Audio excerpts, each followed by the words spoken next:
Right, good morning everyone. I'm just going to show you how to make a gallon of elderflower wine. Everything you need, the method to do it, and all about cleaning your equipment, everything like that. So what you need to do first of all is get your elderflower. Right, I'm going to make some, this is how we make elderflower wine. And I'm going to collect the elderflowers, which are these on the trees here. I'm sure my glamorous assistant will do a bit of a close-up, but they're out around about June time. So they're the elderflowers. Just one thing to point out is that's elderflower, but growing right next to it is this thing, which is not elderflower, so don't choose them. I'll show you the leaves and the stem.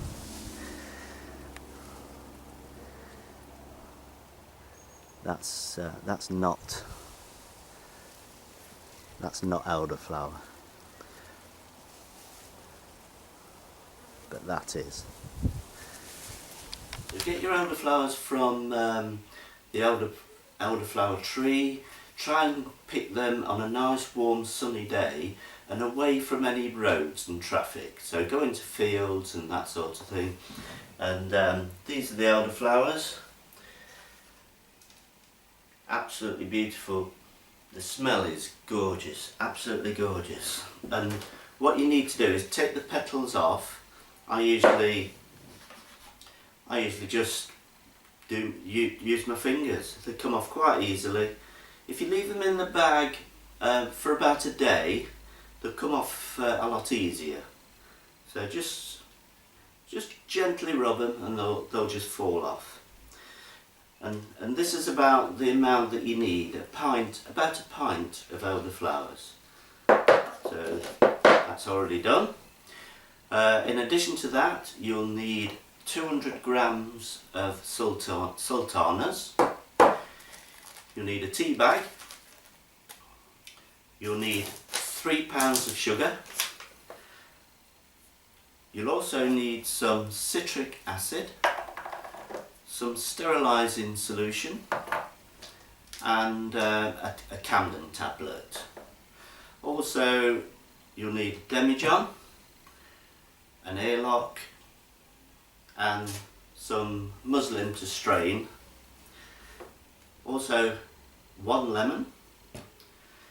From the lemon you want to add the lemon zest first of all, so I usually do it into the elderflowers like that. The smell of the lemon zest is just amazing. Just continue to do that, and then add the lemon juice afterwards as well. Also what you'll need is some general all-purpose yeast, a bucket to put everything in. That's my sterilising solution in there. A good old stirring spoon, and just get one of these pipes from a wine making shop. Okay, so that's everything you need. Right, I've got my bucket well and truly cleaned with some sterilising solution. So what you need to put in is your elderflowers and your lemon zest into the bucket. I've chopped up the sultanas in a food processor, so I put those in. 200 grams of sultanas. And I've also squeezed the juice from 1 lemon and put that in.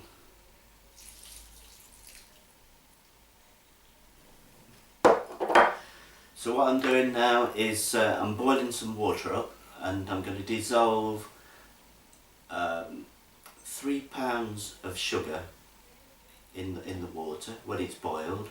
Stir it round, make sure it's fully dissolved, and also put 5 grams of citric acid into the water as well, stir that as well. Right, I've dissolved the 3 pounds of sugar and 5 grams of citric acid into boiling water, and use 7 pints of boiling water. Dissolve the sugar in 7 pints.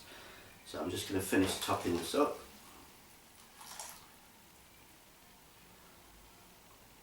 Give it a good stir.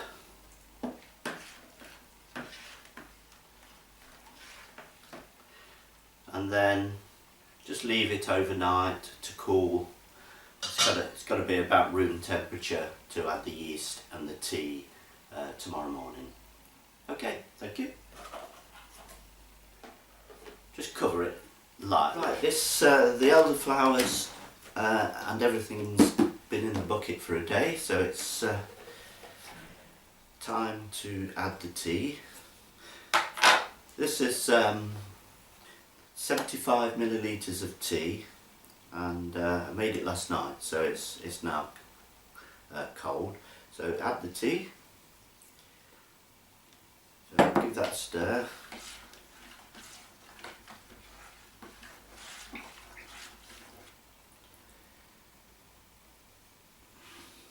There we go. And now we can add the yeast. This is all-purpose yeast.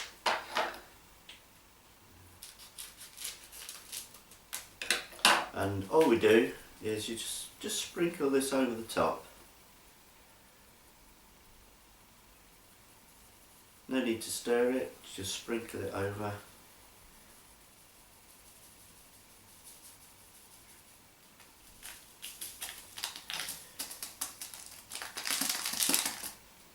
There we go. Pop the lid on. And within a day or two that'll start bubbling and reacting with the sugar. Right, we'll leave that in there now for, it usually takes between 5 and 14 days. Just keep checking just to make sure it's working okay, and leave it in a place where it's not in direct sunlight and between temperatures of around about 15-20 degrees. Right, the wine's been fermenting now in this bucket for about 7 days, so that's the initial fermentation. So what I'm going to do is transfer it into the demijohn. So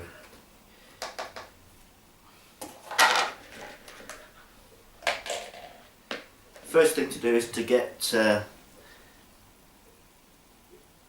elderflowers, which settles on the top. All the equipment has been thoroughly cleaned with sterilising solution. Just scrape this off the top. Right, that's got most of it off the top. And what I'm going to do is, I'm not using the straining cloth. I'm just using a sieve. So I've given it a good clean. So I put that on there. I'm going to put some of the wine in this and just pour it in.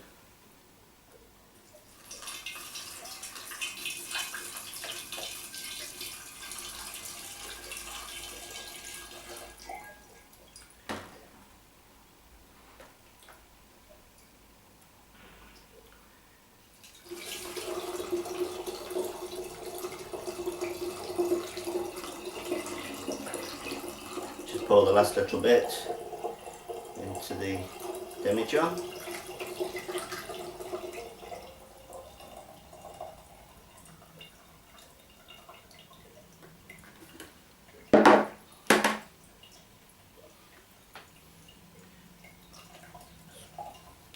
Squeeze that down a bit, get rid of the last bit of juice. In there, and there will be a little bit of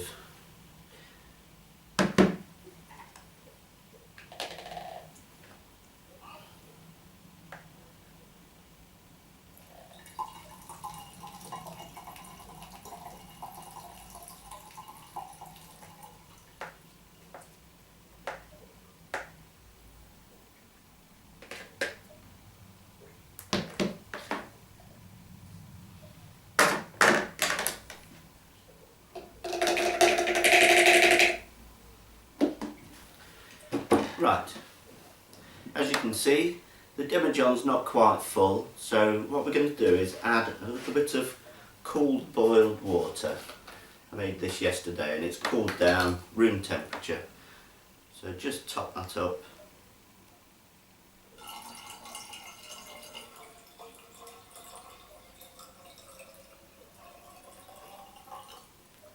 Until it gets to that rim there. Then get your airlock.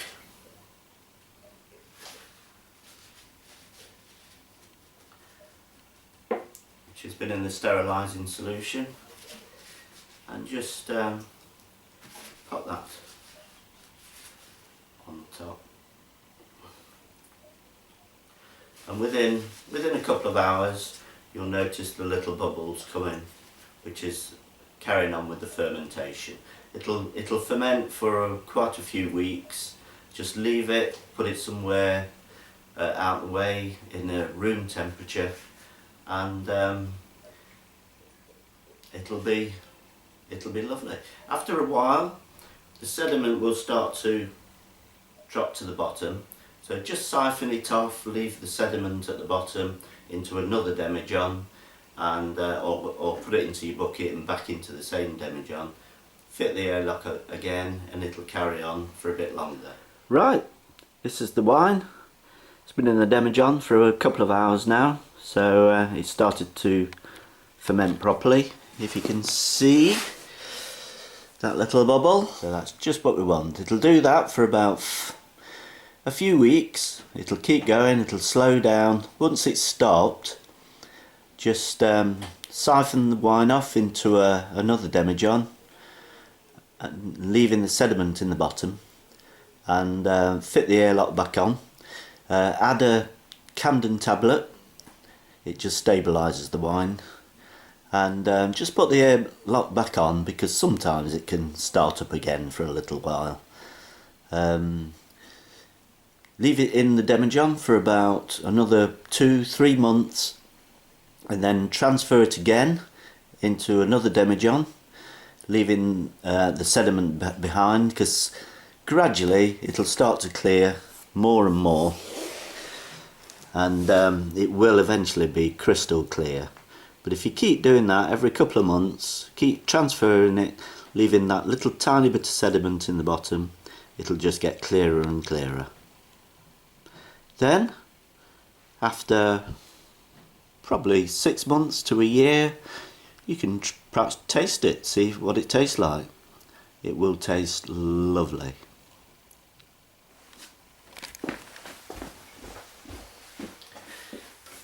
Right, now this is a finished bottle of Elderflower wine. It's a bottle that I made last year, and we're just going to taste it. I've actually put it in a champagne bottle because sometimes it gets a bit fizzy and can pop the cork out, but you don't have to if you don't want to.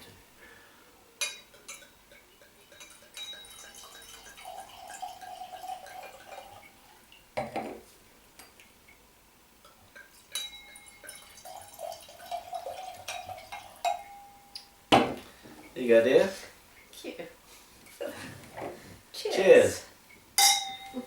Look at that. Crystal clear. Beautiful. Tastes beautiful. Is it nice? Yeah, it smells lovely. Smells lovely and it tastes beautiful. Cheers. Cheers. Happy wine making.